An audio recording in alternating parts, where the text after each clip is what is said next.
Space opens an endless abyss of horror, on the edge of which a person realizes his powerlessness and insignificance. Hello everyone, my name is Strange, and I believe that people should know the truth. My people risked their lives to extract classified materials from the archive of the Special Operations Forces. The report described contact with an unidentified phenomenon. Even I am not allowed to publish much of the report, as the resonance can be catastrophic. But I decided that the world should know the truth, and today I am publishing a story based on this report. All names have been changed for security reasons. And here is the report itself. Nancy, how gentle you are today, how good. The gentle velvety skin touched his cheek. He wanted to enjoy this warmth, beauty, passion. Just one move, like this, and I'll kiss her on the lips, on my ranch, and now she's going to be mine. Nancy, I love you. It sounded distant, almost a whisper. Rise, then again. The vision began to dissolve. The ranch melted like smoke. Tenderness was replaced by the cold fabric of the pillow. A loud and menacing rumble sounded right in my ear. Get up, rookie. What are your lips sticking out?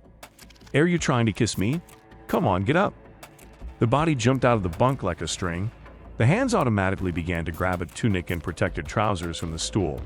That's it, I'm soapy to sleep. And it concerns everyone else. A few minutes later, the entire platoon, exactly 32 people, was lined up in front of a row of bunk beds. The black platoon commander walked in front of the formation, looked at the soldiers, and peered into each face. He had such a feature, to look through, as it were, and at everyone at the same time. Attention! Now you will be instructed. Listen carefully and do not ask unnecessary questions. What's the matter, Davy? A burly fellow with tattooed arms, Corporal McKenzie, stepped forward slightly. Is it an alarm? A war with the Reds? Set it aside. The whole barracks rang. A trim captain in the uniform of the Special Operations Forces appeared in front of the formation, looked at all the soldiers, and looked into the eyes of the corporal. McKenzie couldn't stand the look and pressed his chin to his chest. After that, he tried for a long time to explain to himself what was in the captain's gaze, but he could not find the words. Something stinging, punishing, and icy, like a deadlock. Ladies, from now on, your entire platoon is at my disposal. I am Captain John Watowicz of the U.S. Army Special Operations Forces, and your immediate commander remains your platoon Senior Corporal Instructor Davy Smith. Count on the first, second, and third. Half an hour later, the entire platoon was loaded onto two tended vehicles. No one explained their task to the soldiers, there were no introductions, but everyone was armed. Corporal McKenzie looked around and pulled a pack of cigarettes out of a camouflage pea jacket. Looking questioningly at Smith, he nodded his head approvingly, then sat down next to the corporal. Give me a cigarette, McKenzie. The corporal handed over the pack, waited, then lit a cigarette for himself and the surgeon instructor. Listen, Davy, what's the matter? What is the task? The platoon leader took a drag and blew smoke towards the curtain of the tent, looked at the soldiers, and approached the corporal a little. I don't know myself, this queen from the Special Operations Forces didn't say anything. Additional information is available on site. Smith adjusted the holster and pulled the pea jacket down slightly, took on a drag. I heard out of the corner of my ear that some helicopter crashed in the hills, 50 kilometers from Jackson, almost on the very border of Wyoming. I think our platoon has been pulled out for a sweep. McKenzie grunted, leaning on a light machine gun. I'm sorry, they found rescuers. Freeze your ass in the woods now, and the frost is 20 degrees. 25. Okay, set aside. Look, McKenzie, keep an eye on the people. And keep an eye on this one, your core fan, narrow-eyed Jimmy. In general, I hope for you. So far, this is your combat mission. Understood? Yes. Don't you understand? The corporal opened the curtain of the tent, threw out a cigarette, straightened his pea jacket, and cleared his throat. That's right. The drill sergeant looked at his watch. At the head of the column, in an armored Hummer, rode Captain SSO Watowicz. On his lap, in an open tablet, lay a map of the area with the designation of topography, settlements, and roads. A red dot was clearly visible on the gray lines, which shifted like an arrow in the direction of Yellowstone and ended with another dot. The driver squinted at the map. Captain, we will arrive at the unloading point soon, 10 to 15 minutes. What is this group like already? The captain sighed. The third, if this one fails, then we'll connect a special agent. Now they are preparing a new group at the training ground. Have they been instructed? No, but the situation is being fully worked out at the training ground.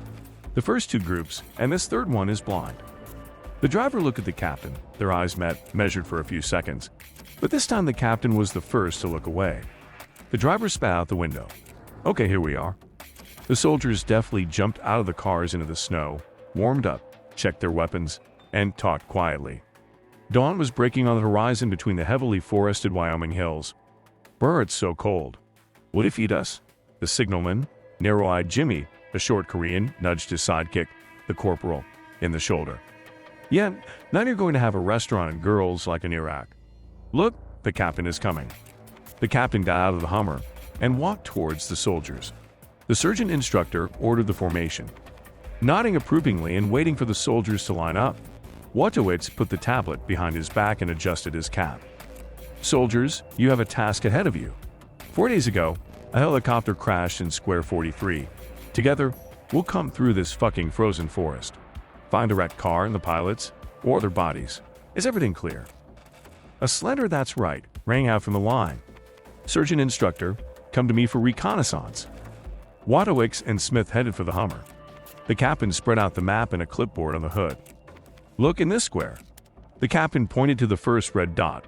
The helicopter is out of order. We don't know exactly what happened there. We work on the radar. Then the damaged helicopter shifted here. The captain ran his finger over the map and crashed at this point. So it's about 7 kilometers. Did he fly 7 kilometers damaged? It turns out that way. And Smith, your job is to set the task for people and calm the forest. Is that clear? That's right. Then command. I recommend dividing the platoon into 3 search groups. I will lead one group. You will lead the second. And the third? Appoint a corporal.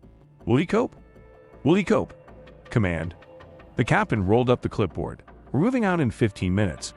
The first group is with me to the crash site, you and yours to the first point. And the third is calming the forest around between our groups, approaching the crash site. 5 minutes later, the drill sergeant began giving orders to his platoon. McKenzie, take the narrow-eyed one and the first squad. I'll go with the second one. The captain will take the third one. Smith spat at his feet. I don't like all this. Keep in touch via a closed radio channel. Yeah, this is the helicopter, the pilots. And they raised it to combat. Consider it. The armament is considered complete. Explosives are just not enough, like in Iraq, right, sergeant instructor? Okay, corporal, we're leaving in 5 minutes. Keep an eye on the people, especially those damn Latinos. Tell someone to take a piss, and what else is there for someone? Without hitch. That's right, sergeant instructor. The snow was loose and high. It was hard to walk. Corporal McKenzie pulled off his helmet, then his hat, and wiped his sweaty forehead. He scooped snow into his palm and rubbed it over his face. Don't stretch, pull yourself up.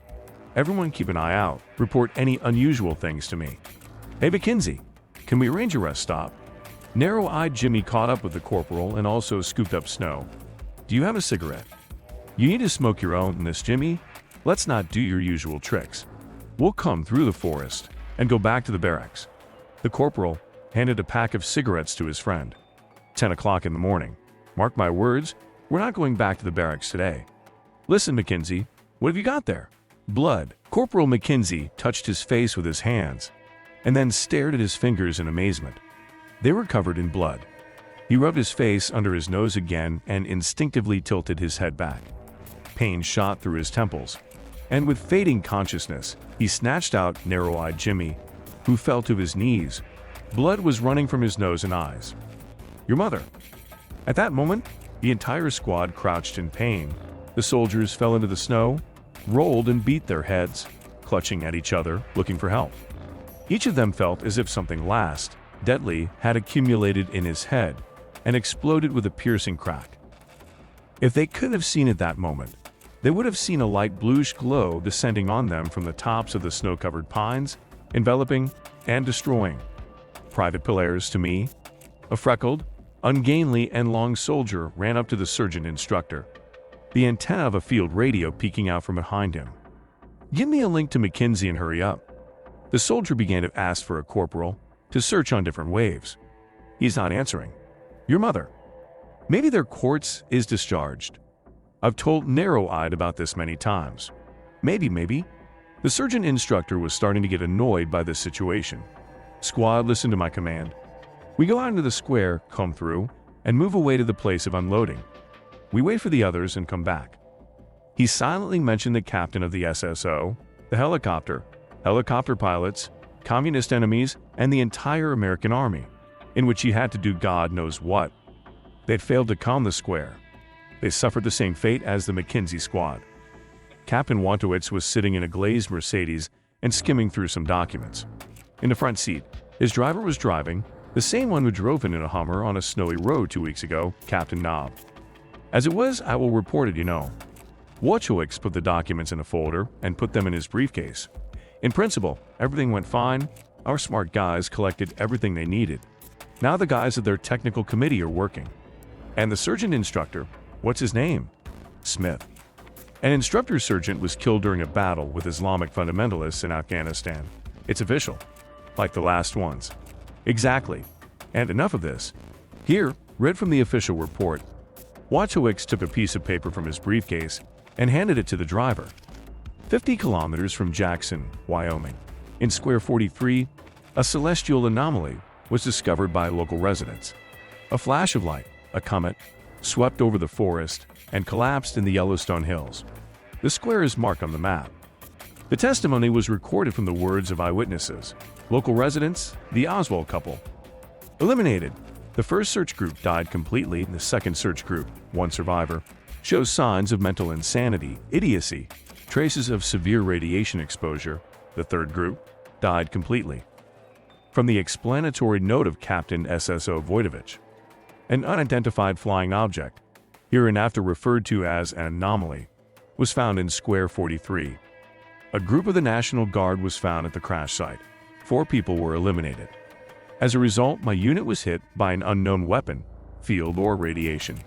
Attached is the conclusion of the doctors. Only I survived.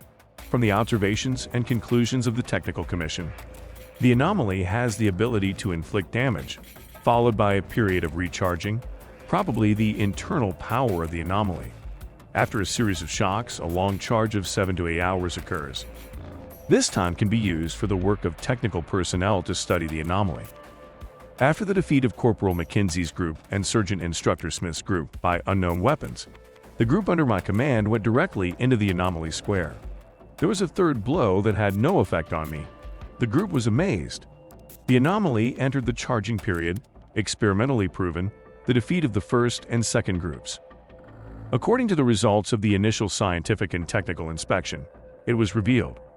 Troops of humanoid creatures in airtight overalls, 3 pieces, sent to the laboratory for research, classified. A unit of weapons, 1 piece, sent to the laboratory, classified. Sealed flasks with oily black liquid, 8 pieces, left in place, begin to warm up when moving, probable danger of explosion. From the explanatory note on the preliminary conclusions, the energy source could not be detected. Radiation exposure is applied up to 2 to 3 times, after which the anomaly gets up for recharging. The last interval is 8 hours and 37 minutes. The evacuation was carried out in a timely manner. The area is cordoned off by special forces at a distance inaccessible to radiation damage. Currently, a special agents group is being prepared. Prisoners sentenced to death have been transferred from the state of Texas to perceive the radiation factor in the subsequent approach to the anomaly. What do you say? Captain Knob shivered. You know what, Johnny? Will they not send us to perception ourselves later? Wachowicz chuckled.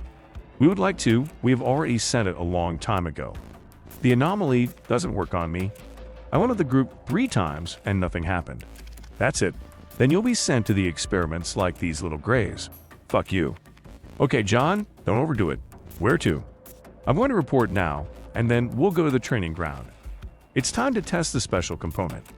Have the scientists at least unearthed something, or are we just burning a soldier? Wachowicz turned around, getting out of the Mercedes, and held his hand over his head.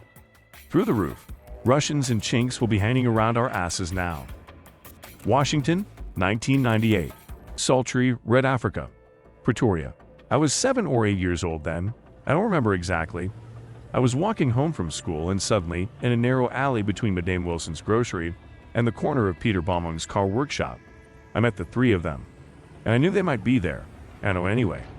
Godo Anal Balthazar Perik and Azaz Burma. Two black Africans from the newcomers who did not care deeply about apartheid and everything connected with it. And Balthazar is a descendant of Portuguese immigrants. Where are you scratching, brat? A thin, nimble, and toothless Godo jumped up to Alona and snatched a leather case bag from his hands. Give it back, Godo. The boy stretched out his arms, but was immediately grabbed by the tall Azaz. Balthazar watched from the sidelines and grinned until Godo handed him the bag.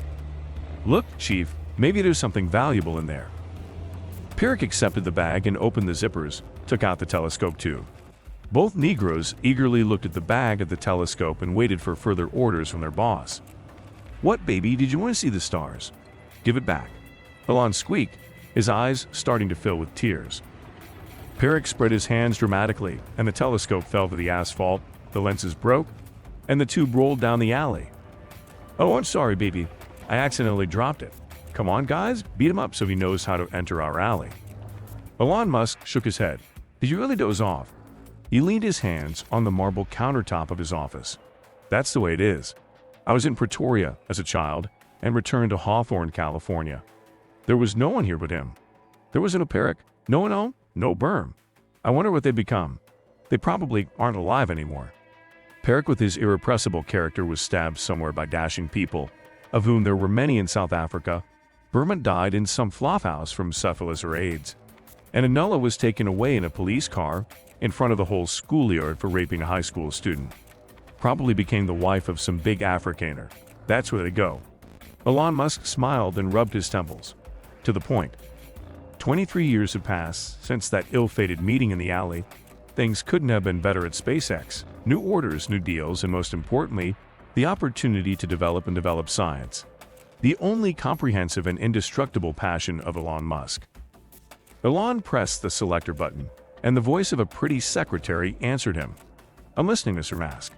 He liked her voice. Elon smiled again. Margie, dear, look at the reports to see if the answers to our claims have come to the Motors and SkySpace plants. And don't schedule an afternoon for anyone. I have a meeting with an authorized representative from NASA. Just a minute, Mr. Musk. I will send the report to your email. The meeting with the plenipotentiary representative did not take place. Another one took place, a landmark one that turned everything upside down, completely changed life.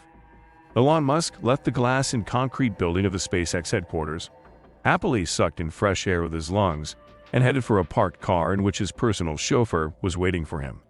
He sat down in the back seat as usual, nodded to the driver, and leaned back in his seat.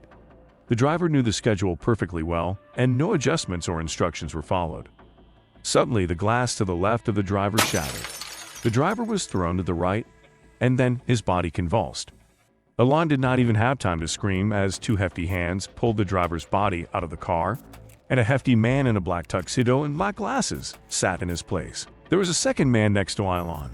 It might have seemed that they were twins, with the one who smartly shook the driver out from under the steering wheel and took his place. What's the matter? What's happening? The car started moving and began to pick up speed.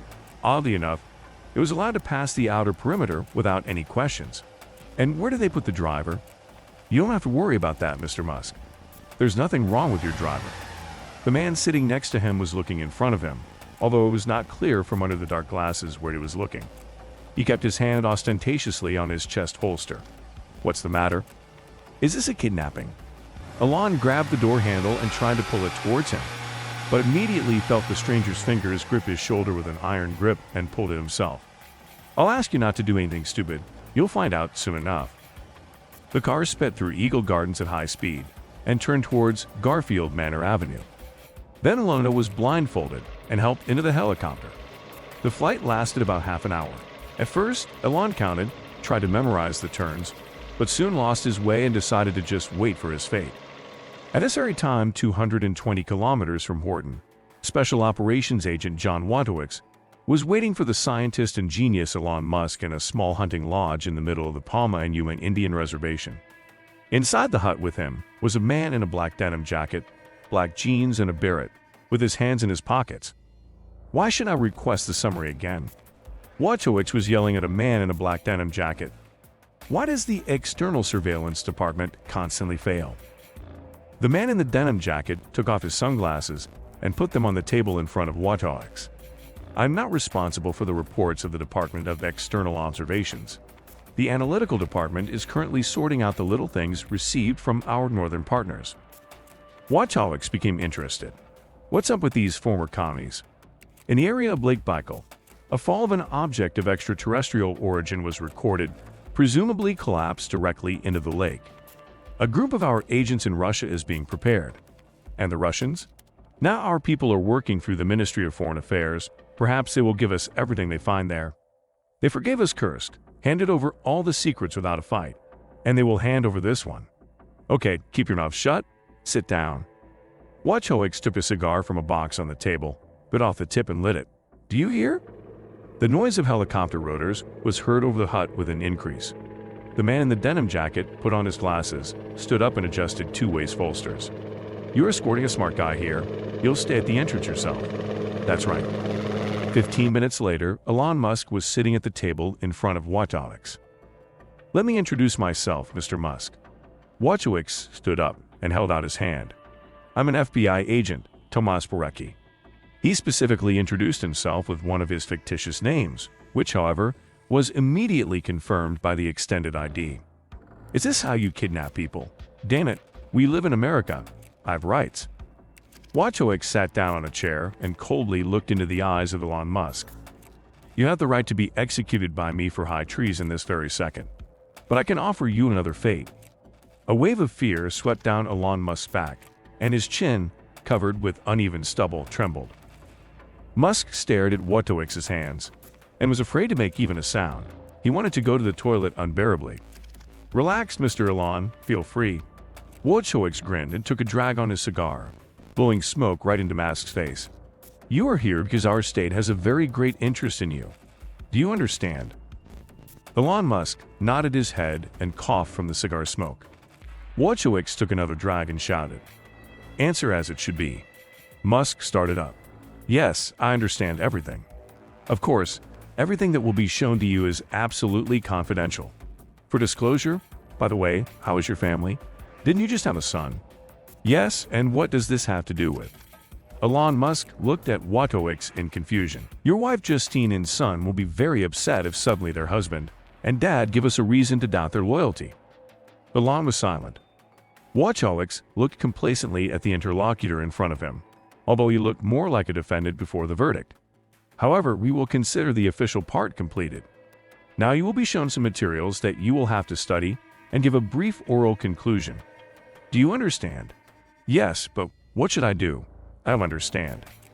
Wojciech took a briefcase from under the table and took out a laptop, opened it, and turned it to Ilona. Study the following document and photo materials. I'll leave you alone. Wojciech was sitting in the helicopter cabin, opposite a man in a black denim jacket. What do you say, John? I think he's shitting himself. Wojciech took a deep drag and blew smoke into the half-open hemisphere on the pilot's side. The man in the denim jacket chuckled. Wojciech slammed the half-open hemisphere with force. Let's give him 1 hour. Then we'll have a conversation. By the way, Boris, take a closer look at him. The sky in the palm of your hand project will be supervised by you. Elon Musk was sitting in front of his laptop and at first couldn't believe his eyes. For a moment, it seemed to him that this was all a hoax. His friends or spouse have dumped a lot of money and everything is fake. My gut told me otherwise. In front of him were the notes of a secret report backed up by photographs. During the construction of an underground fortification at a depth of 460 meters in the area of the Alaskan Ridge 63-408 SS 151-0023 ZD, during the development of rock basalt rock, a colossal underground grotto was discovered by laser thermal method. The dimensions are being specified. All work has been suspended. The area is cordoned off. A special forces platoon has been sent to inspect and explore the grotto at the mouth. When entering the grotto, the special forces were attacked by an unidentified enemy. The dead are 11 people. The bodies emit a powerful trace of cobalt radiation in the gamma spectrum. From the preliminary conclusion, the grotto was the base of alien entities. The period of arrangement, staffing, and mode of use has not been established. Currently, the bodies of extraterrestrial aliens hereinafter referred to as aliens, are being investigated. Preliminary examination of the bodies of strangers did not yield results. There is not enough research capacity, comparative samples are being selected. From the research of the alien database, the following is clear. Elon Musk's eyes widened, his breathing was shallow. At that moment, he was just afraid to take a full breath. He was looking through photos of the bodies of alien entities found in the grotto.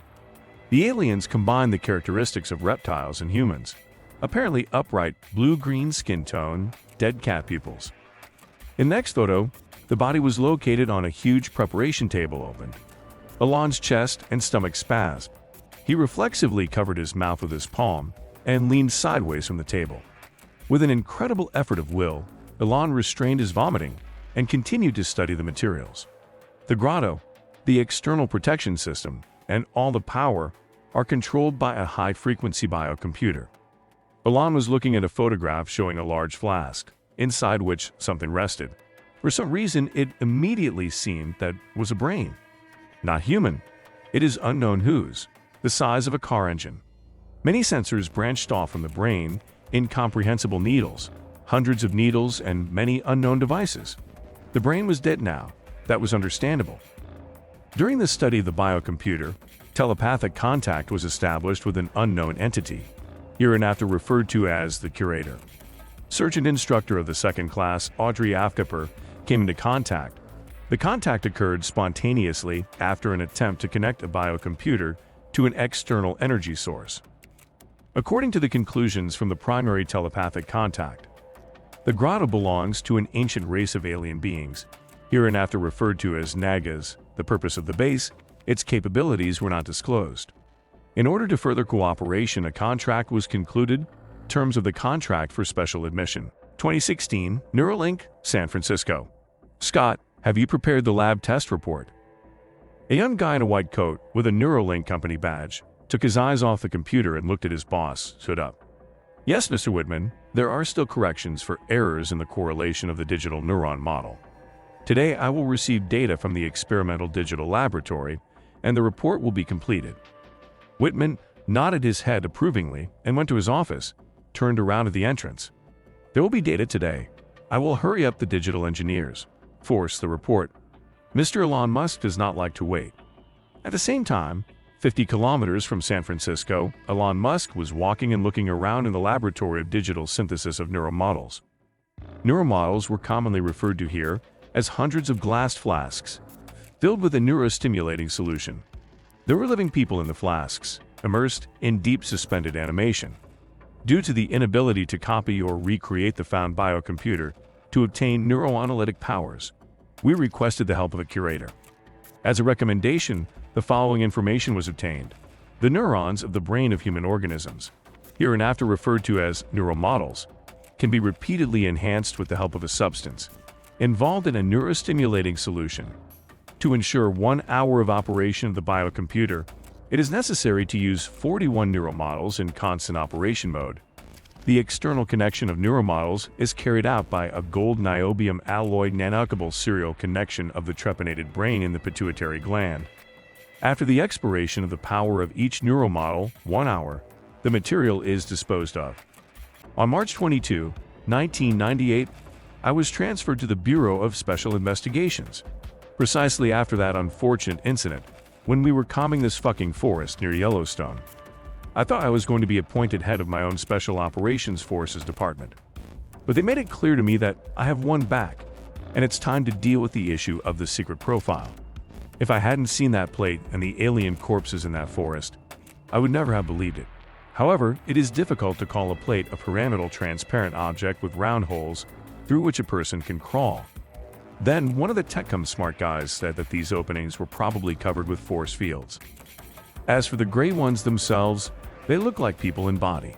Fair-haired, curly-haired, tall, slender. Golden skin. However, the bodies were disfigured by the disaster. Something happened to them there, and they collapsed in Wyoming.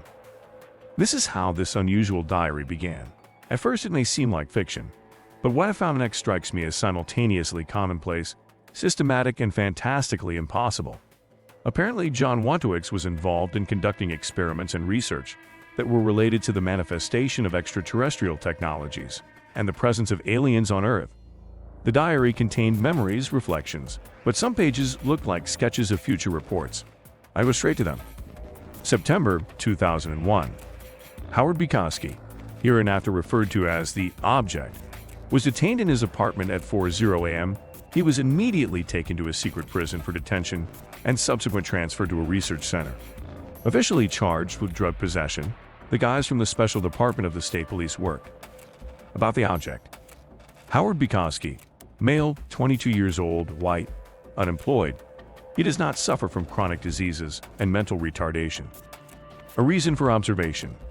The object has repeatedly appeared in public places with claims that it was abducted by aliens for the purpose of medical experiments and contact. External observation has refuted the assumption of drug addiction. The object was taken into development. October 2001. The first month of observing the object. The results exceeded all expectations. The first indications are blurred. It is impossible to put together a complete picture of the abduction and contact. For stimulation, the object was put into a psychotropic and hypnotic trance. Here's what we found out. Further, Howard Bukowski's own testimony is recorded in the diary, probably copied from the protocol or restored from memory. I don't remember how it happened. At first, there was a feeling that the floor was slipping away from under my feet. I was in my apartment, lying on a cot. Then the races. I woke up pinned to a table or a cot. I couldn't move, although there were no ropes or fetters on me. A silvery sphere appeared above me, which began to descend and envelop me. I could feel something liquid pouring into my ears, eyes, nose, my fucking dick and anus. I tried to scream, but I couldn't. Pain. Believe me, you have never experienced such pain as I experienced back then. The pain spread in waves from his groin to his head and concentrated there. I felt like I was crazy or couldn't wake up. After that, the silver sphere came out of me and hovered over me again. And then she penetrated me again. Now I remember that someone was watching this process, but I can't describe them. October 23 to 24, 2001. After repeated stimulation and increased psychotropic hypnotic pressure, the object gave evidence. A sketch of the aliens has been compiled. Illustrations are attached. The verbal portrait is of tall, slender creatures, black, lifeless eyes occupying 2/3 of the front surface. Lack of involvement, lack of empathy. Periodically, the bodies of the two aliens merge together through the diffusion of skin tissue. This statement may be a fantasy of the object under the influence of psychotropic drugs. Currently, the drug has been replaced. The chief gave instructions to not mess around with the object and get all the information. In the future, brain vivisection and laboratory examination of spinal cord, brain, and liver tissues are planned. Currently, traces of radiation exposure of red blood cells have been identified. November 12, 2001. This is a failure. Research on the edge. We dripped in that direction, but everything didn't go according to plan. These damn scientists did not assume that the drugs they were feeding the object with would have a side effect. Currently, the subject is showing signs of schizophrenia, breaking into schizophasic delirium. He can now easily be told that Bigfoot has become president of the United States, and the object will be happy to tell you about the details of the election campaign. The subject tried to commit suicide by hitting his head against the wall of the cell. Currently, measures have been taken. The facility has been transferred to a soft cell under round-the-clock supervision. Prior to that, supervision was carried out only during waking hours. Then there was no control. Employees Paul Newman and Ronald Wisley were fired, then liquidated. The facility has received medical assistance. Currently, the facility is encouraged by promises of a speedy return home, assurances of cooperation and service for the benefit of the United States. Strangely enough, the object shares the ideas of the Republicans, a patriot. Probably his ancestors kept cotton plantations somewhere near Atlanta and flogged Negroes. Funny. Psychotropic hypnotic pressure has been neutralized. Scientists are selecting options. The boss is constantly in a hurry. The case has reached the federal level and is controlled by a highbrow from the Oval Office. I skipped the further pages of the diary. They practically do not describe Howard Bukowski's research or behavior. I go straight to the interesting part. December 15, 2001. A breakthrough. This is a fucking breakthrough. It shakes me up when I write. My lover said that I just had an unreal boner. So, to the point. The subject discovered in himself the ability to read other people's thoughts. The ability was revealed during the Rorschach test, black spots. The ability is multiplied after the introduction of a heroin solution into the patient's blood. To preserve the facility, heroin was replaced with veronal. Conclusion from the complex of laboratory studies and indications given by the object. When the silvery liquid sphere penetrated into the body of the observed with subsequent exit, some bacteria that respond positively to heroin, veronal, were preserved and recultivated in the body of the observed. Bacteria enter the bloodstream, spreading to the membranes of the brain and spinal cord, where a certain toxin is released. It has been previously established that it is the toxin that gives the ability to read minds. No other abilities have been identified. A fucking breakthrough. December 22, 2001, contact with the object is prohibited. The possibility of controlling other people's actions through suppression of will is revealed. 3 doctors are currently undergoing a special examination. The incident occurred during a routine examination, after which the object tried to escape, turning the doctors into mooing, drooling vegetables. The facility was returned to the cell with minimal cost by the internal security forces of the laboratory. The losses among the guards were 2 people, who were similarly turned into mooing vegetables. But I could have been in their place myself. Being engaged in the control of the study, it was unrealistic to conduct an interrogation of the object myself. The chief has given the go-ahead for the surgical isolation of the toxin. An action is being prepared to eliminate the object through a ventilation shaft, nerve gas. Howard Bukowski's body, or rather all that was left of it, was transported on a medical trolley on a tiled floor. The doctor was busily pushing a cart in front of him, and armed commandos were walking behind him. The doctor stopped the gurney and went to the massive metal door and dialed the access code. The magnetic locks clanged noisily, the servo motors whirred, and the door began to open. The doctor felt at this moment some kind of sacred awe, involvement in the sacrament. My heart was pleasantly pausing, the blood was running through my veins and hitting my head. I wonder if these commandos are experiencing something similar. The doctor glanced briefly into the eyes of the commandos, whose faces were covered with white balaclavas. No, it's not typical for these blockheads. Guns, grenade launchers, chicks with boobs, that's all for them.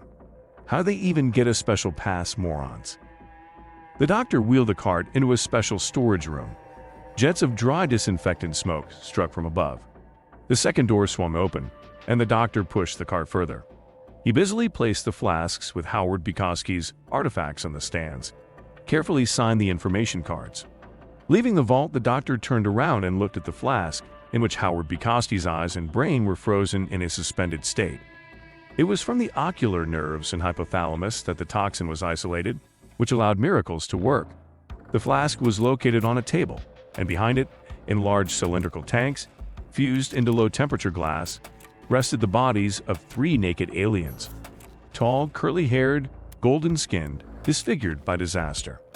The head of a special research center, once an experienced neurosurgeon named Scott Santorini, smoked and drank coffee, looking out the window at the courtyard. Soldiers, and there's their officer. Some men, how tired of all this. The courtyard gate opened and a yellow school bus drove into the area. Santorini grinned. Conspirators, for fuck's sake. Children, 8 people, jumped out of the bus onto the concrete parade ground. They were confused or maybe scared by the place where they were brought. Guys with machine guns. Now they will calm down and it will be necessary to go out to them, cheer them up, joke with them, take them to the playroom. All the children were selected from different orphanages in Mexico. I wonder if they speak English at all. From the final entries of the diary. January 2002. The isolated toxin responds positively to heroin. Mistake. The toxin responds to endorphins produced in the brain at the moment of narcotic euphoria. Due to the negative effects of the drug on the body, alternative methods are being sought. Experiments with synthetic endorphins have failed.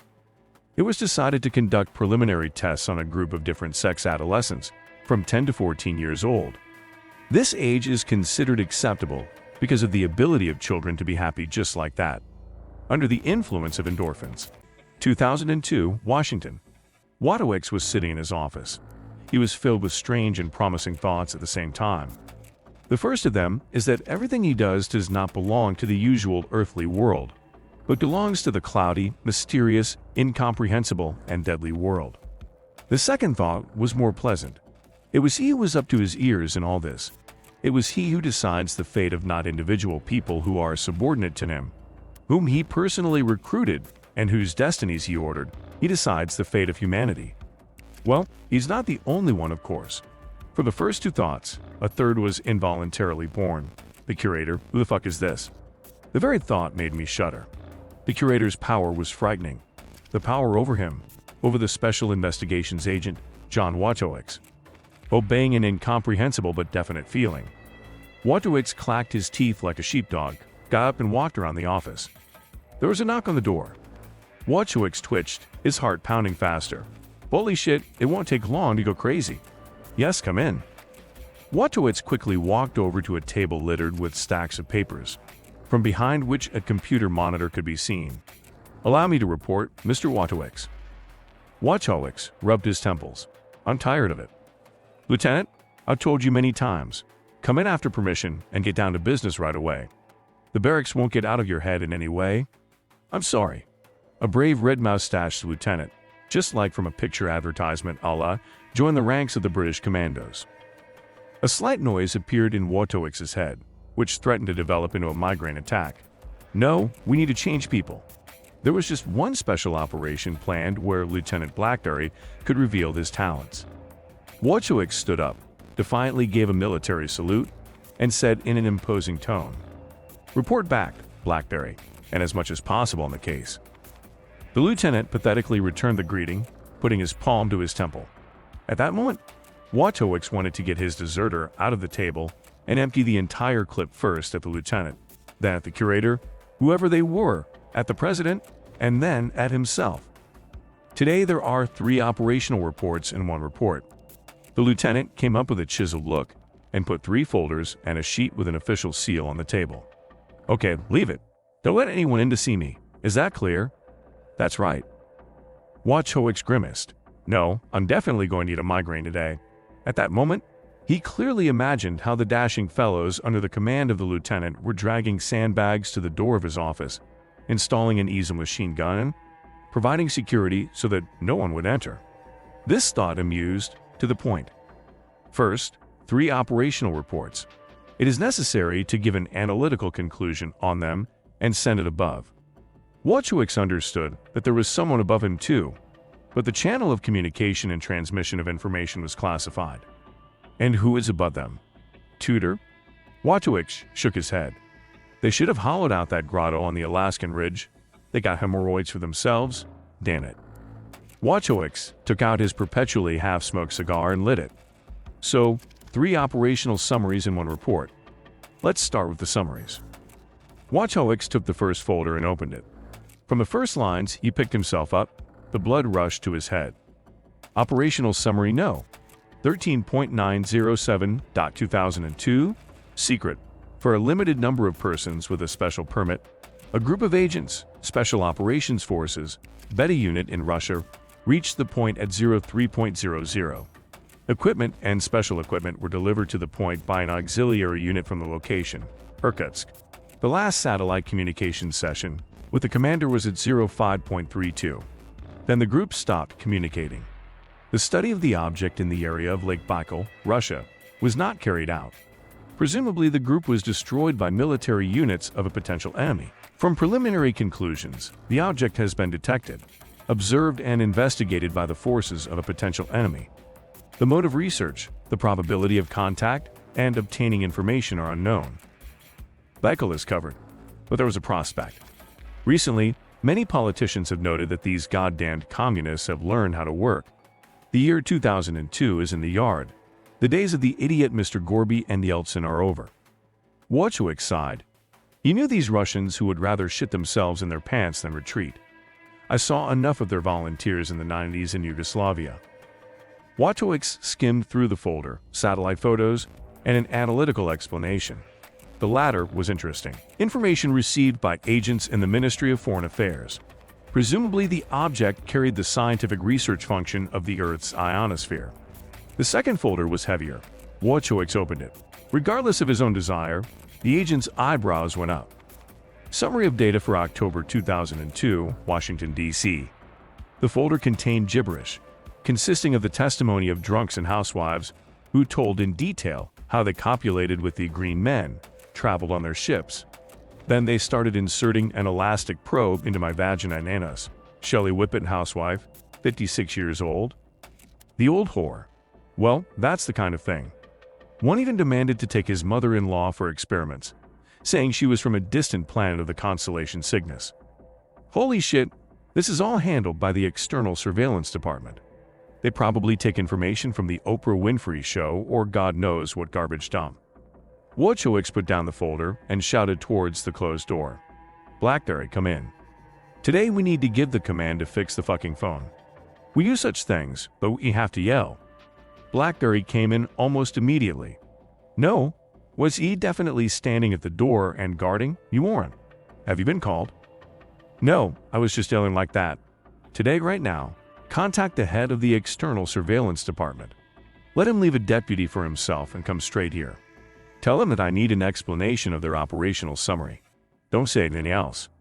"Understood, Chief." Wojciech looked at the lieutenant in surprise. Something new? Did the moron soldier understand how to communicate with his superiors? Let's see what the head of the IOD, Department of External Observations, says. Through no gate. Okay, this will still need to be studied. Surprisingly, it was the IOD department that was assigned to brief new agents. A kind of Mr. or Miss Smith comes, and they immediately have a folder of documents. Read, be instructed. How many times have I told them to create a detailed educational film, back it up with documents, and eventually send new people to me? No, it all starts with papers on which large pixel photographs from the Second World War, and inert documents, and a summary of the plots from the Issy Stones.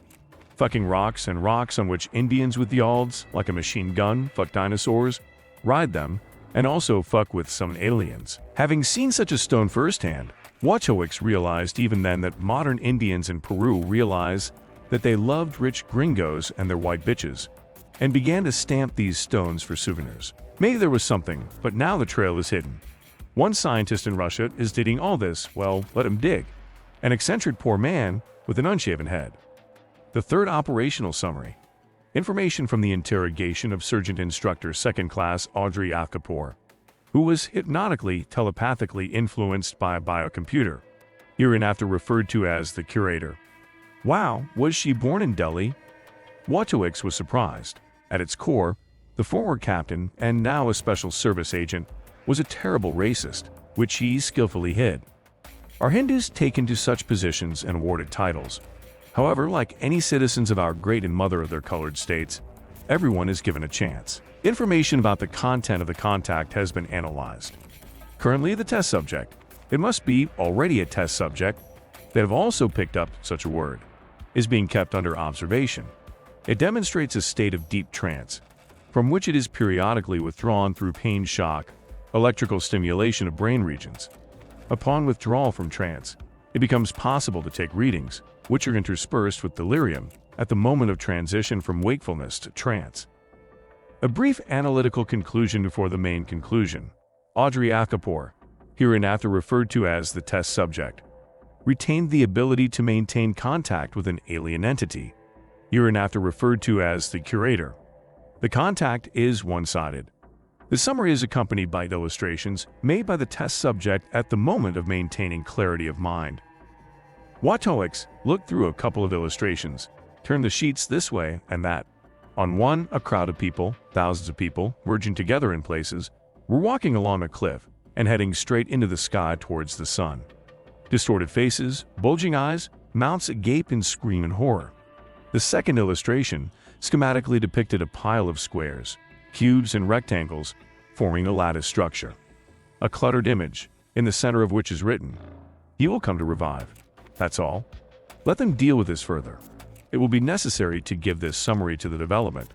Let them prepare a detailed report and conduct this case throughout. Wojciech took out a notebook and carefully wrote down the letters on a line sheet. Audrey Kapoor crossed out, painted over, and wrote again. Test subject, medium, connection with the curator. Wojciech lit another cigarette and got up from the table. He went to the window. There was a thunderstorm on the horizon. Huge, dark clouds, Sometimes echoes of lightning flashed by. Wojciech massaged his temple. The weather is changing, so my head is buzzing. At this time, young moms run out into the backyards of their two-story boxes. They get their children and carry them into the house from scattered toys to safety. Some truckers curse their luck and try to get to the motel as quickly as possible before the downpour hits. Some couple is fucking in the backseat of a station wagon. And all these people don't know what's going on in the world. What's next to them right now? Next to them, and with him, with Wojciech. Sometimes a thought appeared in his head, which became more and more intrusive over time. He and all mankind, hooks, communists, Chinese, Negroes, all are in a glass jar and they are being watched. Sometimes someone is taken out, stretched, stupefied with fear, on a table, and methodically cut off the arms and legs like an ant, and sometimes the jar is turned upside down. But he, Wojciech, will get out of this damn jar, figure out the secret, break everyone's horns, like those fucking Serbs in Sarajevo. Who is holding the jar in their hands? The curator. Wojciech pressed his forehead against the cold glass of the window, enjoyed the coolness, and returned to the table. Report. Reliable data has been obtained from operational information that the intelligence forces of a potential enemy, Russia, came into contact with the person 1.01. Elon Musk. Contact was provided through Anne Polyakovich, prostitute, currently being worked out. The contact was established for the purpose of espionage, transfer of top-secret data. Presumably, the pressure on the 1.01 person was exerted through threats to the family, blackmail. Yes, since the early 2000s, the fucking Russian commies have definitely learned how to work. Wojciech read the report to the end, took out a sheet of blank paper. To remove the external threat from the 1.01 person, to give guarantees about the protection of the family, re-instruct and verify loyalty. Perhaps the person 1.01 did not understand the essence of the enemy's intelligence game. Figure out. If voluntary contact is confirmed, take action. Send the analytical conclusion to the contact department for help. The Department of Contacts was called the biocomputer, which was discovered in an underground grotto of the Alaska Range. After Audrey Cater, the biocomputer still managed to be connected to an analog device, which was then connected to a powerful personal computer. The information from the biocomputer came in an ocean of terabytes. Everything was read and analyzed. The biocomputer itself could read the entered information and make recommendations. It is not known how, but it was the biocomputer that gave the tip to Elon Musk. 2 days later, the biocomputer gave recommendations on Elon Musk. Wojciech read the interpreted information originally obtained by binary code. A trickle of sweat ran down my back, and I felt suffocated. The phrase was printed on a piece of paper: give us his child, kill his child, give him to us. Wojciech pulled back his tie and unbuttoned his shirt. Tudor, 2002, Washington. The sentence was carried out. The subject is Nevada Musk, age 12 weeks. Justine Musk's mother's breasts were treated with nanopoison during a SPA visit. Lower-level performers, SPA owner, massage therapist, have been eliminated. Order to John Wojciech. As soon as possible, re-instruct the 1.01 Elon Musk personnel, put pressure, and persuade them to total loyalty, and give an explanation on the incident with Nevada Musk. If refused, liquidate it. The Open Sky project should be frozen in case of liquidation of personnel 1.01, while maintaining all capacities in full readiness until the next candidate is selected by the curator. Greetings to you. It's not for nothing that I took the pseudonym incognito, because I don't want to reveal my identity, but at the same time I want to share with you information that will begin to change your life. You will see clearly and know what you did not know before. Sometimes I ask myself if I have the right to share information that I receive from various sources, or just why am I doing this? Sometimes I ask myself if I have the right to share information that I receive from various sources. I have the right, or just why am I doing this? There are billions of people on our planet, and the vast majority live in ignorance. Someone suspects something, and someone has a direct relationship, but only a modest dozen know everything for sure. Putting aside all doubts, I will answer myself again. Yes, I have the right and must do this. You have no idea what danger looms hourly, every second over all of humanity. The issue is not only about prosperity and life expectancy, which economists, scientists, and doctors around the world are struggling with.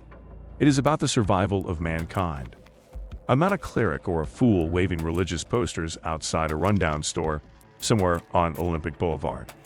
I'm just a man who once saw the light. The documents that I want to make public were obtained legally, namely, bought with my personal money from a hacker ufologist who managed to break the security system of the FBI server. Before making public the information received, an inspection was carried out, which lasted about 5 years. And now the whole puzzle has come together. I'm getting started. Angola, 1975. A difficult time, which generously scattered adversity and spilled whole rivers of blood on this scorched, God-cursed black earth. How long is this going to last? What hatched the net? A UNIDA fighter in a crimson beret and camouflage uniform shoved an exhausted, downtrodden black guy with a machine gun who could not resist and plopped into the mud. "Get up, you faggot." The guy couldn't get up. His hand slid through the mud. Drowned in it, the guy could not find the strength in himself. The fighter became enraged and began furiously hitting the emaciated guy on the back with the butt of an AK-47. "Hey Bono, what are you doing? Who will work at the mine if you kill everyone?"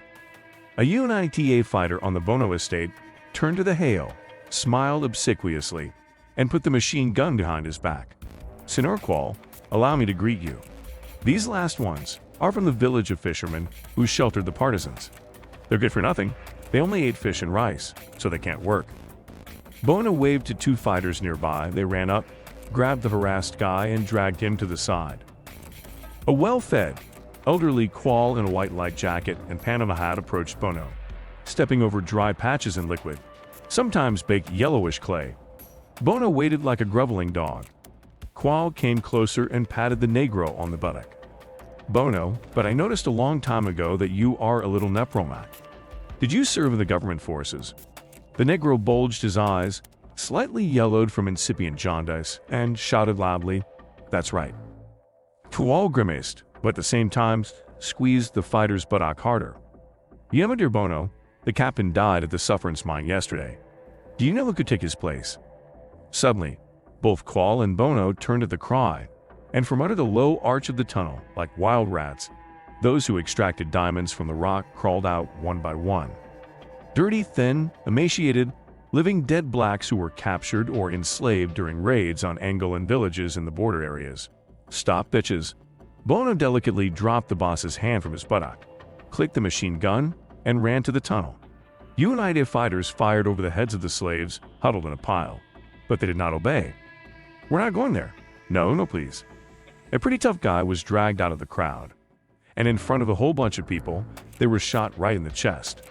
The crowd screamed and fell face down into the mud and clay, the workings from the tunnel. "Go ahead, work, you bitches." "No, no. There is death there, which our ancestors warned us about."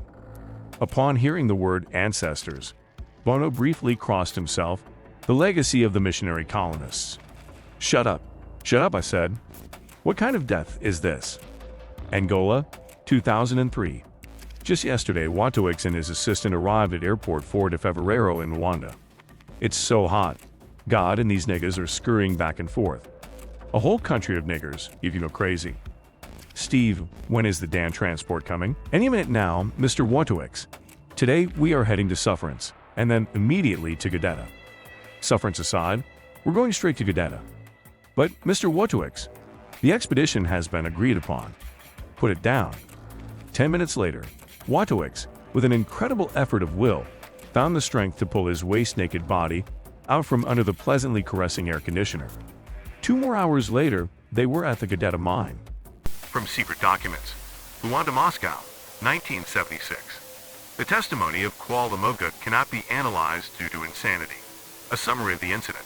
At the Gadeta mine, there was a massive simultaneous death of fighters of the pro-communist forces, UNITA, 12 people and workers from the diamond mine, 62 people.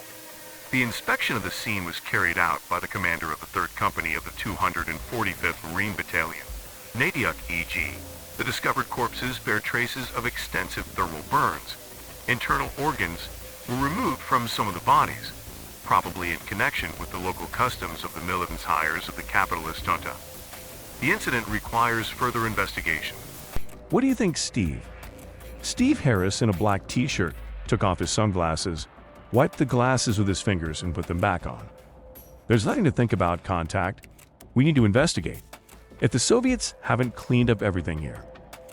Watchholics looked thoughtfully at the entrance to the tunnel, which was blown up and littered with boulders. The Soviets had an economic interest here. In addition, the incident occurred in the 75th. Then there was no such capacity for research as now. I agree. One thing is surprising. Where were these fucking specialists from the Delta and the Bufalov attachment? How did they even allow Soviet advisors here and let them run the place? Harris didn't say anything, just nodded his head. He wasn't particularly interested in the past. From a secret document. Luanda, Moscow, 1976. The entrance to the tunnel of the Gadeta mine was blown up and blocked. Currently, all work has been stopped. Armed guards and workers were destroyed by superior forces of the South African Army. The preserved cargo of diamonds was transported to the USSR for processing. The work at the mine should be considered completed. It would be good to interrogate Kuala. Watchowicz scratched his head and wiped his face with a handkerchief. Work it out, but he is at least 80 years old now. Given their standard of living duration, he's already rotting somewhere. But take it in development. Give me a satellite connection. I'll report on Gadeta today. Yes, Mr. Watchowicz. Incident report, Washington, 2003. December 21, 2003. During archaeological and subsequent geotectonic studies of the Gadeta mine, currently Ferrandis, an underground cavity of geometrically regular shape was discovered, a parallelogram with cubic branches. The cavity is located at a depth of 450 meters, with a depth of 1.5 kilometers. Cubic branches of various sizes, at least 12 pieces. There are symmetrically arranged elongated oval structures at the base of the parallelogram. The geometric and structural parameters of the cavity are being refined, obtained by acoustic wave study of the terrain. Currently, mining is being carried out using a quarry method with spot drilling of pits in the future, an expedition with penetration into the cavity. The area is cordoned off by the U.S. Navy and a UN unit used in the dark, legend, protection of promising tantalum and diamond deposits. January 12, 2003. The information obtained after geological exploration is analyzed. According to preliminary data, spectral analysis of the selected rocks and indirect signs, lack of possibility to drill pits directly into the cavity. The following conclusions can be drawn. 1. The cavity is covered with a layer of material or substance that exceeds the strength characteristics of the drilling tool, molybdenum graphite alloy. Research is currently underway too. When diving into the pits of ultrasonic sensors and processing sections of the cavity with ultra and infrasound, a detailed picture of the cavity was obtained. Strict geometric shapes. The cavity was unevenly filled by 56%. A fenced-off capsule, hereinafter referred to as the command center, was found in the head part of the cavity by acoustic method. 3. Repeated sampling of rock in direct contact with the cavity allowed for chemical spectral analysis of oxides and salts. The cavity is covered with metal, the composition of which is being specified. February 14, 2003. The body of the cavity was opened in the area of the tail. The thickness of the body is 2.5 meters, the thinnest length. All samples of the hull fragments have been lifted, structured, and sent for research. The autopsy was performed with a high-frequency laser with a distribution power of 2,500 watts. February 19, 2003. An expedition of 11 people sent into the cavity contacted, confirming the penetration at 13.00 noon. Radio communication was maintained at all times. At 13.40, the contact was cut off. Transcription of radio conversations. Pluto, I'm Neptune. I confirm the penetration. We are consolidating. Neptune, proceed with caution. No one knows what's in there. Be on your guard. After 10 minutes and 21 seconds, Pluto, I am Neptune.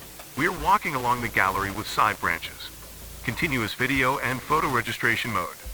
Neptune, do not enter the side branches. Go in a straight line. What do you see? Report back. This is a huge gallery. Fossilized projections on the walls, similar to panels. What is it? What? Neptune, Neptune repeat. Neptune. The radio broadcast was interrupted and resumed after 30 minutes and 10 seconds. Cap. Pluto, Neptune. There are only corpses here. The gallery is littered with corpses. Neptune, what happened? Immediate evacuation. I repeat, immediate evacuation. Fuck you all. Further from the transcription. A strong bang was clearly heard, presumably a shot. The suicide of the group commander. February 20, 2003. Work suspended, pit sealed, guards posted. April 11, 2003. I have inspected a Special Forces group prepared at the training ground. The training was carried out with an emphasis on conducting combat in the limited conditions of underground labyrinths, mines, and the subway. The group is insufficiently prepared. The training has been strengthened. From the analytical report, the contact department conveyed the opinion of the biocomputer, hereinafter referred to as the curator, on further exploration of the underground cavity, hereinafter referred to as the ship. The curator categorically forbade further exploration of the ship without explaining the reasons, followed by the threat of ending the contact exchange with the curator in violation of the ban. The data is currently being clarified. Luanda is beautiful and respectable only in the government center. Skyscrapers made of glass and concrete, trendy shops, boutiques, eateries, and restaurants. The outskirts are literally hell. Drug addicts, armed gangs of thugs, who now prefer Israeli Uzi or American MP5 instead of the good old Kalash. The slums, which are called Musipa here, have become for many years a haven for refugees since the war with South Africa and their descendants, who knew no other war than the constant slaughter of groups for influence. An old homeless man sat in a doorway and watched as some young man, against the background of a wooden cardboard shack perched on exactly the same shack, beat a woman, demanding money or drinks from her. Suddenly the young man saw him. "What are you staring at, you old bastard?"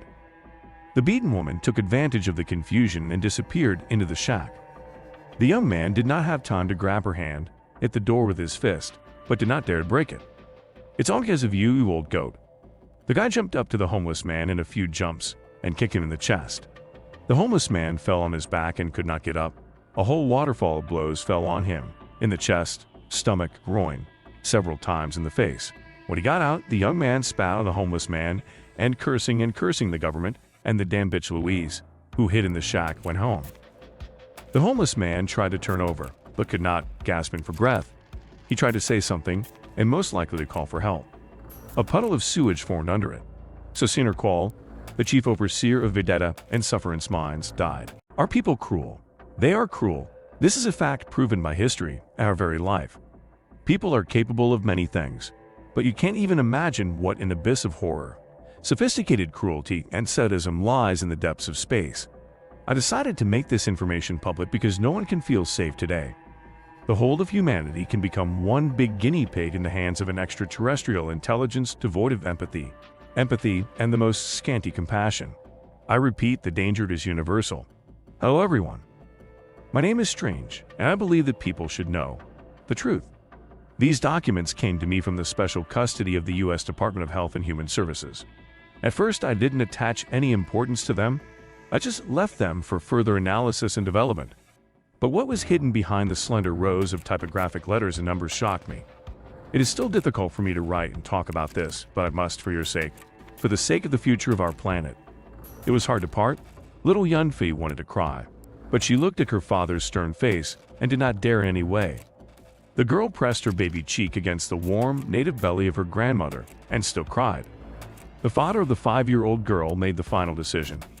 They, that is, little Yunfi, her 3 older brothers, mom and dad are moving from the small village of Chenkin, 40 kilometers from the Longshan Mountains in the USA, namely to New York. Yunfi's father spoke of America as some kind of miracle, a country of fulfillment of all desires, a state of a million opportunities, where every Chinese can easily become a businessman and a rich man. The grandmother, listening to the words of her son-in-law, only nodded her head, agreed, and then told the neighbors that her son-in-law was most likely crazy. So the move took place. Dreams collapsed almost immediately. The family settled in Lower Manhattan, in Chinatown, in a small abandoned house without heating. It seemed a little young then that they had flown from China to China. Only the houses were much taller and more elegant than in their Chenkin. All this happened 14 years ago. 14 years later, 2014, Provide me with the medical form of Yun Fei Hong, 19 years old, who lives at 13 Peldoyer's Corner. Wow, she's from Chinatown. Although everything is quite logical. Scott Santorini, the head of the Special Research Center, was sitting in his office and giving orders to his deputy. The whole machine turned gears. Work began. Special agents were sent to the Lennox Hilton Clinic in New York, who would do everything right. The catalyst Santorini sipped their coffee. If anything, then transfer her to our research center, under anesthesia, of course. I will settle all the nuances with Lennox Hilton myself. Keep it confidential. 2 days later, Washington. Santorini entered the bright room in a white medical coat. The air barely smelled of medicines and flowers. The ventilation system worked perfectly. He walked over to the cot and gently touched the sleeping girl's arm. She opened her eyes, looked around, saw a doctor in front of her, and her eyes filled with tears. 19-year-old Yun Fen turned her face away. Santorini took a chair, pulled it up to the cot, and sat down. "Good morning, Miss Fei. How did you sleep?" He kept a friendly, caring tone. "All the bad things have passed for you. You are in safe hands. Nothing threatens you here." The girl wiped her eyes with her palms and turned to the doctor, whispered barely audibly, "Thanks. Are you all looked after? Are the painkillers helping?" Yun Fei nodded her head. "To make an analysis, I have to ask you a few questions. Miss Fei, I'm sorry, this is my job." Santorini spread his hands, trying to seem simpler. "Are you ready?" Fei nodded again and wiped her eyes dry once more, straightened the white blanket on herself, and saw flowers on the bedside table nearby. Santorini caught her eye. "And this was brought by a guy from the medical staff. He wanted to make you feel good. After all, you are a real beauty." The girl tried to smile. Santorini looked at her swollen and bruised face and adjusted his mask. "Let's get started." From the testimony of the victim. The victim, Yun Fei Hong, 19 years old, of Chinese origin, survived a gang rape in one of the Chinatown neighborhoods, describes the intruders as two huge blacks and an equally huge Chinese. A verbal portrait is attached. From the conclusions of the Lennox Hilton Medical Commission. The victim was delivered unconscious, extensive blood loss, multiple hematomas and ruptures of the genitals with transmission damage. In the long run, a fatal outcome. Santorini sympathetically shook his head and asked a question. "Is that all you can remember?" A tearful Fei was ready to go into hysterics. "That's it. I've said it many times before. Leave me alone, all of you at last. The only thing I want is to be left alone." Santorini got up and left the room without saying a word. He went to his office and called the doctor on duty from the research department, where Yun Fei Hong was located. The doctor came immediately, and Santorini, touching his chin out of habit, gave the following orders. The subject, Yun Fei, is in a pre-hysterical state. A breakdown is possible. Now give her sedation. After the onset of the deep sleep phase, give her a special drug that will expand her consciousness, remove blockages, and find out the circumstances of her abduction. "Excuse me, sir. Do you think there was contact after all?" Santorini smiled arrogantly. "Of course. Select the drug based on a comprehensive examination of the patient's mucous membranes, blood, and lymph. Is the result of brain scans ready?" "I'm ready." "Then go ahead. Don't waste any time." From the official report of the head of the Special Research Center of Santorini Cattle. Yun Fei, hereinafter the subject, testified in the deep sleep phase under the influence of a group of hypernotropic psychotropic drugs. Next, I give an excerpt from the dictaphone recording of the testimony. "I couldn't move. Everything around me seemed somehow unreal, doll-like. Then the situation around me began to change. I was lying on a cold table with my legs and arms spread apart. An asterisk. I wasn't tied up, but I couldn't bring my arms and legs together. I lost the ability to see and felt a sharp, unbearable pain below. A moment later, I saw a huge lizard-like creature, a crocodile on straight legs. There were two more such creatures nearby. Then the recording is interrupted. The subject began to fall into a state of mental shock, removed by medication. They were wearing slightly bulging jumpsuits, like in films about astronauts and aliens. Then I lost the ability to see again. I don't remember how much time passed, but I woke up for a moment. Unbearable pain, but suddenly the pain began to recede. I stopped feeling my body. I felt light, calm. I woke up at the Lennox Hilton Clinic." Conclusions from the information received. Based on the research and the survey of the test subject, I draw the following conclusions. 1. The fact of aggressive vaginal invasion has been confirmed. Similar cases are being investigated. Currently, 8 victims, 5 women and 3 men, have been registered in the United States. This fact makes it possible to make an assumption about the libido of lizard-like creatures, hereinafter referred to as nagas, and the possibility of enjoying sexual intercourse in a natural way. Sexual contact was associated with sadistic cruelty. Perhaps the point is in the reptilian brain of nagas. Let me explain. In representatives of Homo sapiens, the pleasure zone and the cruelty zone are adjacent in the reptilian region of the brain, so people sometimes find pleasure in sadism. Probably the possibility of getting pleasure from nagas is always associated with manifestations of sadism. 2. The initial testimony of the subject, given at the Lenox Hilton Clinic, makes it possible to assume that falsified memories were embedded in her mind. Nagas probably have powerful psychogenic suggestion technologies. The case is not unique except for 2 factors that I consider key. 1. After the abduction and rape, the subject received medical and psychological help from unidentified alien entities. The wounds received by the test subject do not provide for survival either in the short term or in the delayed period. I conclude that it was found by certain entities whose ideas are subordinated to the universal ideas of humanism accepted on our planet. I reject the fact of providing assistance at the Lenox Hilton Clinic. Her survival is considered a miracle by doctors at the clinic. Remark from Santorini. 2. The test subject is pregnant. Despite the early period and a short period of time after the event, ultrasound examination revealed a cocoon formed by endometrial tissue in the uterus of the test subject. The cocoon is provided by the blood supply system in its rudimentary form. It is observed 24 hours a day under ultrasound control. In the future, the study of a hybrid embryo from a representative of Homo sapiens and nagas, Special Agent John Watowicz, was looking through the report, frowning. There have been such cases before, but this is the first case that ended in pregnancy. Before that, the victims were white women, several men, and 1 Japanese woman, and it was the Chinese woman who got pregnant. Paradoxically, they can probably get pregnant from a milkshake, which is why there are more than 1.5 billion of them. Watowicz chuckled. The special agent took a ballpoint pen and wrote on each page of the Santorini report, Project Child, taken to operational and research development. An abandoned space research base of unidentified alien entities, 12,000 kilometers from Ganymede, a satellite of Jupiter.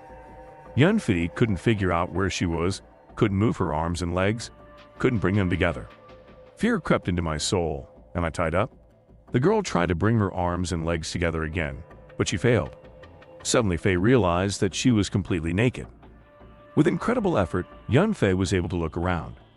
Unknown situation, a small oblong room. Incomprehensible devices along the walls, and in the walls themselves. The vaults of the room rounded to the ceiling. There was a strong feeling that it was somewhere not on Earth anymore. It's all a dream, just a nightmare. Now I'm going to close my eyes tightly and wake up. But the nightmare didn't stop. How'd I get here? Faye remembered walking down the street, turning into her house at 13 Peldoyers, and feeling a powerful blow to the back of her head. A flash of light, a sense of movement, and she woke up here. Suddenly in front of her, as if materializing from the void, floated a huge creature with round yellow reptilian eyes that did not express emotions. The eyes of an insect. The creature looked like an upright crocodile, taller than 2 meters. Clawed paws, elongated lower and upper jaws. The creature was coming closer, making screeching and clicking noises. They couldn't help but scream in fear. The creature stopped and turned to 2 equally huge upright crocodiles, pointed a finger at Faye and grated something again.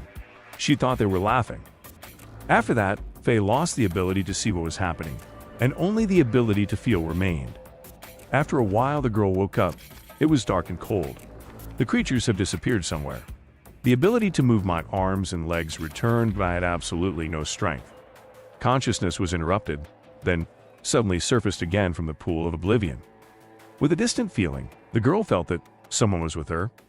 Bright cloud, from which the sound of static electricity could barely be heard. The cloud enveloped the girl, and the pain went away. Then there was movement again, flashes of light, and waking up at the Lenox Hilton Clinic. She was raped by 2 burly blacks and a Chinese man, but she could not describe their faces in detail. Obsessively, she recalled how, after the rape, she was hit backhand with a crocodile tail. somewhere in a zoo or terrarium. Wojciech took a mobile phone and called the Secretary General of NASA, Charles Bolden. He led NASA from 2009 to 2017. I waited for the answer. "Good afternoon, Mr. Bolden." Bolden shivered. Wojciech clearly felt it through the distance. "Good afternoon. What do I owe you?" "Prepare Ganymede images in 3 days. Activate Hubble." "What? I don't care about the futility of Ganymede research. You are well aware that we are interested in Object 13Z720, not the atmosphere and soils. The pictures should be on my desk in 3 days." "Great." After finishing the conversation, Wojciech took out his notebook, opened and boldly underlined one of the entries. Object 13Z720 is Ganymede, a satellite of Jupiter, presumably a disguised object of extraterrestrial intelligence. The study is impossible for technical reasons. The flight was ordinary, one might even say routine boring. A young, broad-shouldered man leaned back in a chair by the porthole, his hand constantly slipping off the armrest. A plump woman sat next to her, who smelled of sweat. She tried to drape her scent with a hoarse dose of perfume, which eventually created an unbearable bouquet. The man shivered. He began to feel sick. He always endured flights badly, although he was used to them as much as possible. It's okay, in a few more hours in Washington, and there you can set foot on the native land of Washington Dulles International Airport. Take a half-hour taxi to Fenway Park and get a good night's sleep. The man looked thoughtfully through the double glass. Seeing his blurred reflection, it was quiet in the cabin. Everyone was dozing. Only the noise of powerful aircraft engines was a measured hum in his ears. Muffled beeping flashes were sometimes heard in the general hum. Somewhere nearby, a boy was playing on a portable console. The man once again looked disapprovingly at the woman snoring next door. "No, well, does she brush her teeth at all?" She also turned her head specifically to me. "The best thing now is to turn away, get as comfortable as possible, and get another hour's sleep.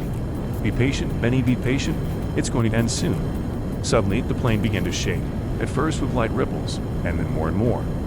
The passengers began to wake up, excitedly looking out the portholes. Suddenly, the general lighting turned on, and a few moments later, a child's crying was heard. The man clutched the armrest with sweaty palms in an instant and felt in his gut how the plane began to descend. "It's okay, we're just going down before landing." There was a slight noise of the radio, and the friendly tone of the chief pilot sounded in the cabin. The senior stewardess stood in her regular place and smiled. If you looked closely, you could see her lower lip trembling slightly. Dear passengers, After these words, the man felt relieved. "Well, that's right, we're just starting to decrease." But the pilot continued. we are entering a thunderstorm front. There is no reason to worry. Slight turbulence is possible. Fasten your seat belts and bring the seats to a strictly vertical position. Remove the folding tables. The man turned back to the window. "What the hell is a thunderstorm front? It's just pitch black everywhere. No clouds. Nothing." Suddenly, something happened that made all the passengers on the starboard side cling to the portholes and freeze in surprise and fear. A huge flash of light was approaching the plane, as if a large ball had been released from a catapult. Slowly but inevitably, the lights in the plane went out. It became quiet. No one at that moment realized that the engines had simply failed. Someone screamed. At that moment, the man felt like everything inside was going up, as if in an elevator when he abruptly went down. The plane began to fall. Incident summary, operational log of a Washington Dulles International Radar Station employee. June 24, 2017. At 01:27 after midnight, flight number U-239, Flight Zurich, Washington, disappeared from radar. The preliminary reason is the failure of electronic and digital controllers, autopilot. 100 kilometers from Washington, in the Annapolis area of Maryland, a military helicopter landed directly on a clearing in a sparse forest belt. Two people got out of the helicopter. The first was John Wojciech, a strong, tall, elderly man in jeans and a black shirt tucked under his belt, a pistol holster on his side, followed by Stephen Sanders, the right-hand man and assistant, the best operative of the Special Investigations Department, jumped out of the helicopter. Two chest holsters were well fitted to his chest under a black denim jacket, and he wore the same black glasses on his face. Two special agents went to the crash site. Everything was not going according to plan. The territory was cordoned off. Specialists and soldiers of the National Guard were working. There were just not enough of these weasels here. Paramilitary civilians, as Watowicz called them to himself, amateurs, would trample down all traces and disfigure everything. And men, they would tell their wives in bed about the heroics of the scene. Damn. Stephen, where did the signal come from? The operative adjusted his baseball cap. The crew of the aircraft conducted radio communication with the radar station of the airfield. Our intelligence has worked out. The case is abnormal. Yeah.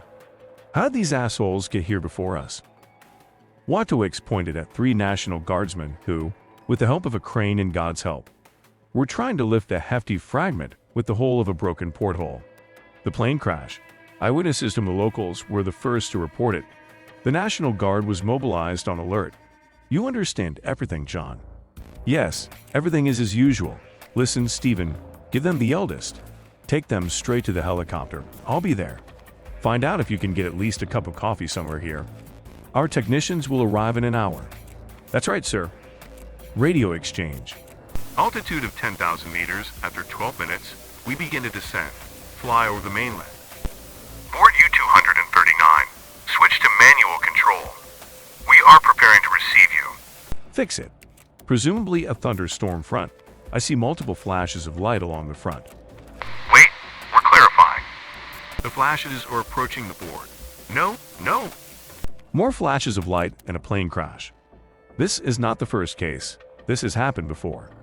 It is required to conduct a thorough investigation and find out all the circumstances. Maybe it's true that the plane hit a thunderstorm front and the possibility of contact with a ball lightning was not excluded. But Watowicz felt with his gut that this was their case. In addition, a detailed weather report was requested. No thunderstorms were planned either on that day or a week before or a week ahead. Clear summer sky. Watowicz looked out the window of the helicopter, the cabin of which was equipped for long flights, a bunk bed, a table, chairs fixed to the floor. There was even a bio-toilet, a small shower, and a microwave. Overboard, 3 men were pushing 2 gurneys in front of them, on which were black bags filled with contents, corpses, or the remains of corpses. The helicopter doors swung open. Sir, may I? I brought the commander of the 12th National Guard Company. A fat man in a military uniform without insignia entered the helicopter. A black bandana was on his head. His eyes were hidden under dark glasses, and a deckman almost smoked cigar was in his mouth. It's like a Texas Ranger in Washington. Watowicz didn't want to waste time. The character got caught. He probably considers himself a big shot, controlling the whole situation here in one person. Watowicz got up from the table and immediately took out his cover ID. Greetings, I am an FBI agent, Tomas Borecki. Watowicz held out his hand, but the commander of the National Guard pretended not to notice it. He brought his hand to his temple and gave a short military greeting, a little dismissive. Commander of the 12th National Guard Company, Columbia County, Patrick Triffioli. Oh, so he's also an Italian. It's a wonderful day. It's clear. Sit down. Watowicz pointed to a chair for the man and peremptorily continued, I need specific information. Patrick Triffioli got all worked up. What do you mean, you need information? I don't obey the FBI. I'm in charge here. God, why would I do all this? Now just get up, smile, pat him on the shoulder, and then count all his teeth, stick a gun in his mouth to the throat, and make him talk. But no, not now, maybe later. Mr. Triffioli, you are subordinate to the U.S. government, which you have sworn to protect, aren't you? Yes, but I report directly to the operational headquarters in Washington. Your staff authorized me. Watowicz handed over the letterhead. Check it out. Literally 5 minutes later, the brave Patrick Triffioli, convinced that he was helping to solve another terrorism case, testified in detail, sitting opposite Watowicz. Such a jerk does not even need to slip a standard non-disclosure sheet after. He will be convinced that he did everything right and as needed. God bless America and her enterprising citizens of all nations and races. Well, except, and God bless them all. For the testimony of Patrick Triffioli, the bodies of 31 passengers were recovered from the wreckage. Severely disfigured, defragmented. According to the form, 6 crew members were identified. Explanation of the Analytical Department, draft. Triffioli is aware that there were initially 8 crew members on board. The co-pilot and the flight attendant could not be found. Trifioli put forward the theory that the terrorist who blew up the plane was the co-pilot. And after activating the explosive mechanism, he jumped out of the plane with a parachute and took the stewardess with him as a hostage. National Guard units, namely the 12th Company, are combing the forest. While seriously, the bottom line is the following. 1. 142 people plus 8 crew members were registered on the Zurich-Washington flight. 31 passengers were found and identified. This number includes 6 crew members. The co-pilot and one of the flight attendants disappeared. In addition, 119 passengers of different ages and genders disappeared without a trace. Lists are provided separately. 2. The debris on the starboard side was examined by employees of the scientific and technical department. The debris emits in the gamma spectrum, projects a radioactive and magnetic field, and the trace gradually dissipates. Based on the phenomenal circumstances, contact with an unidentified flying object is suspected. We recommend requesting the help of a curator.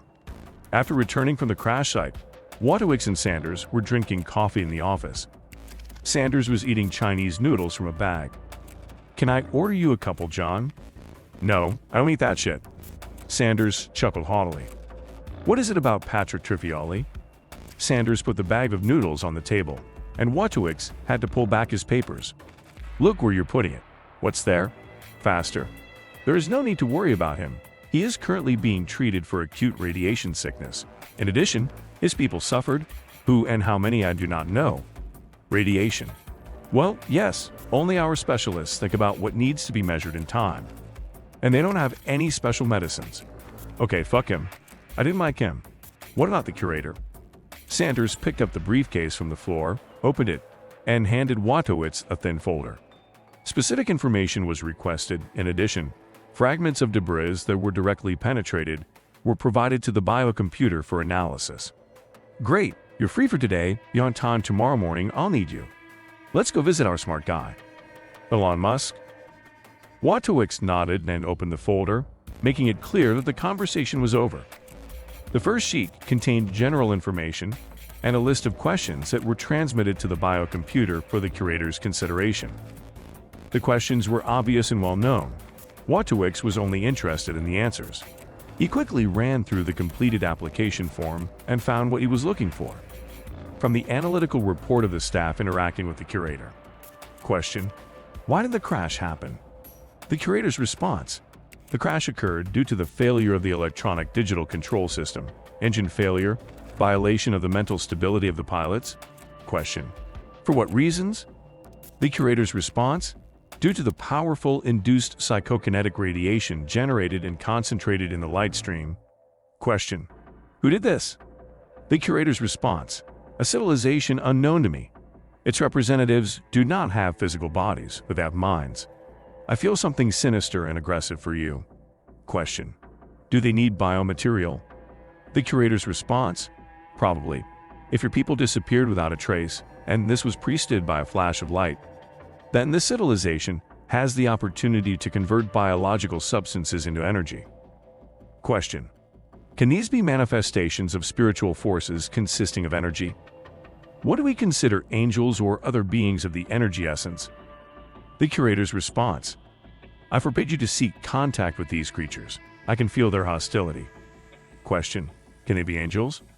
The curator's response: I refuse to give the true answer.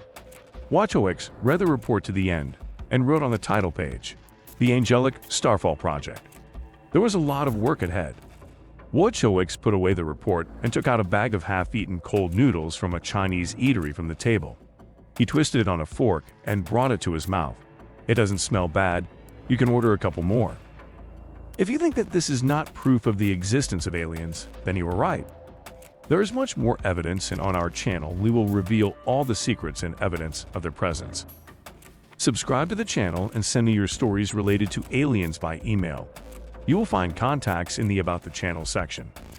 If I haven't answered you, then I'm still checking on you, because the special services of all countries have announced a hunt for me. But together we will force the authorities to disclose all the information they have. After all, people should know the truth.